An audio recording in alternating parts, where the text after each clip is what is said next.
अस्सलाम वालेकुम, welcome to एमरात। India की तरफ से HQ-9B long range air defence system को लेकर जो प्रोपेगेंडा लॉन्च किया गया या उसको डिफेम करने के लिए जो तमाम कोशिशें की गई, मीडिया कैंपेन्स चलाई गई, उन मीडिया कैंपेन्स का अब खुदा ताला की तरफ से लगता है एक और रिपोर्टल आ चुका है। रिपोर्टल कुछ यूँ है कि पाकिस्तान क्लेम करता था कि मई 2025 में HQ-9B surface to air missile system ने एटलीस्ट इंडिया का एक अनमैन्ड कॉम्बैट एरियल सिस्टम या एक एयरक्राफ्ट शूट डाउन किया। दूसरी तरफ इंडिया के प्रोजेक्टाइल्स भी शूट डाउन किए गए, जिनमें कुछ ड्रोन्स थे और इवन इंडिया के ब्राह्मोस मिसाइल्स। लेकिन 21 मार्च को ईरान की IRGC ने क्लेम किया है कि इजराइल का एक F-16 उन्होंने इस्फहान के ऊपर या ईरान के एक रिमोट एरिया पर उन्होंने शूट डाउन किया है using a new air defence system. लेकिन एयर डिफेंस सिस्टम का उन्होंने नाम नहीं दिया। मल्टीपल सोर्सेज यहाँ डायरेक्टली हिंट कर रहे हैं HQ-9B long range air defence system की तरफ, बिकॉज इसी को लेकर सबसे ज्यादा बात हो रही थी इस कॉन्फ्लिक्ट से पहले भी और पिछले कुछ महीनों से कि ईरान को silently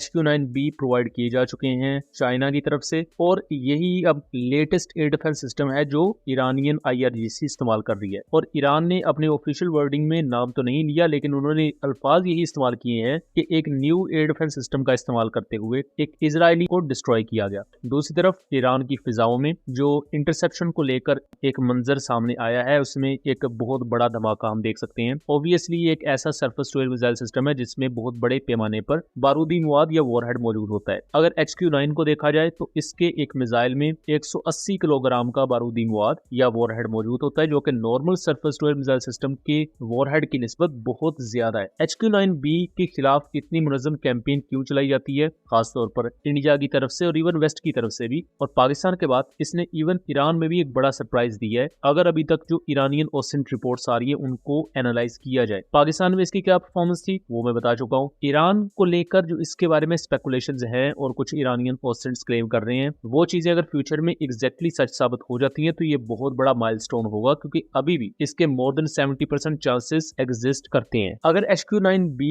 long range air defence systems की बात की जाए तो ये रशियन S-300 MPU सिस्टम का काउंटर पार्ट है चाइना की तरफ से, लेकिन कई मामलात में उससे काफी ज्यादा एडवांस भी है। यहाँ तक के पर लॉन्चर मिसाइल की तादाद भी चाइना की तरफ से बढ़ाई गई थी। रिसेंट जो परेड हुई थी, आई बिलीव 2025 के एंड में हुई थी, इसमें चाइना ने HQ-9B का एक ऐसा लॉन्चर दिखाया था जिसमें चेसिस पर इसने 8 मिसाइल्स कैरी किए हुए थे। नॉर्मल लॉन्चर 4 मिसाइल्स कैरी करता है, तो मिसाइल कैरिंग कैपेसिटी डबल कर दी चाइना ने। लेट्स सपोज कि अगर एक दफा एक बैटरी में इसके 40 या 46 मिसाइल रेडी टू फायर हालत में है, तो अब आप उनको डबल कर दें तो आपके पास मोर देन 80-90 के करीब मिसाइल्स रेडी टू फायर हालत में होंगे, जो कि ऑपरेशनल कैपेबिलिटी आपकी डबल कर देता है। प्लस आप एक बड़े अटैक को काउंटर कर सकते हैं, यानी कि आपको सैचुरेट करना और मुश्किल हो जाएगा एनिमी के लिए। अगर HQ-9B और HQ-9B को सिर्फ आप सरफेस टू एयर इंगेजमेंट के तौर पर ना देखें, मैक्सिमम रेंज आपको ये 250 से 300 किलोमीटर की प्रोवाइड करता है। पाकिस्तान एयरफोर्स के पास भी HQ-9B surface to air missile system service में है जिन्होंने अच्छा परफॉर्म किया हुआ है। लेकिन ये जो रेडार्स यूज करता है, जैसा कि सबसे पहले तो type 305A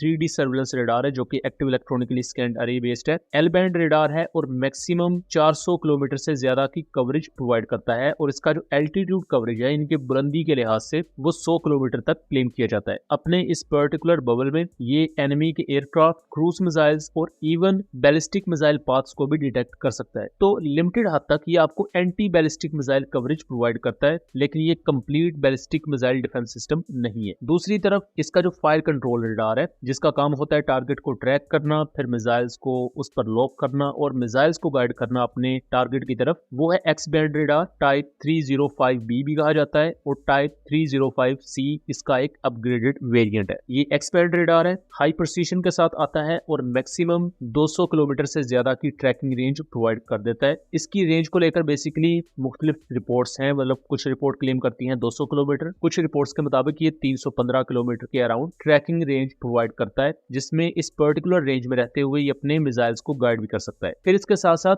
electronic counter measure systems भी आपको HQ-9B के साथ मिलते हैं कि अगर इस पर कोई इलेक्ट्रॉनिक वॉरफेयर अटैक होता है या इवन इस पर कोई एंटी रेडिएशन मिसाइल फायर करने की भी कोशिश की जाती है, तो इस पर passive electronic support measure systems मौजूद होते हैं, जिसकी वजह से ये अपना बचाव कर सकते हैं और एनिमी के इलेक्ट्रॉनिक अटैक्स को काउंटर कर सकते हैं, उनको डिफ्लेक्ट कर सकते हैं। इस सिनेरियो को अगर एनालाइज किया जाए और हम एनालाइज करते हैं Israeli F-16 versus HQ-9B, Israeli F-16 बहुत ज्यादा सुपीरियर या खतरनाक इस वजह से समझे जाते हैं बिकॉज ये एक ही वक्त में इजराइल ने पर्टिकुलरली मॉडर्नाइज ऑर्गेनाइजर ने इस तरह किया है, electronic warfare ports, targeting, navigation ports और मल्टीपल किस्म का दूसरा वॉरहेड ही कैरी कर सकते हैं, जिसमें आपके air to surface ballistic missiles आते हैं, BBR मिसाइल्स आते हैं, एंटी रेडिएशन मिसाइल्स आते हैं। सो इजराइल ने अपने F-16 को खास तौर पर मॉडिफाई किया हुआ है, जिसकी वजह से आप कह सकते हैं कि दुनिया में अगर कोई one of the most dangerous F-16 आप काउंट अगर करें तो उनमें इजरायली F-16 सूफा और इसके दूसरे वेरिएंट्स आते हैं। तो ऐसे well equipped F-16 fighting falcon को टारगेट करना, ये चाहे S-300 करे या HQ-9 करे या इवन कोई भी एयर डिफेंस सिस्टम करे, ये उसके लिए एक बहुत ही ज्यादा अहम चीज है और सिग्निफिकेंट चीज है, क्योंकि इससे पहले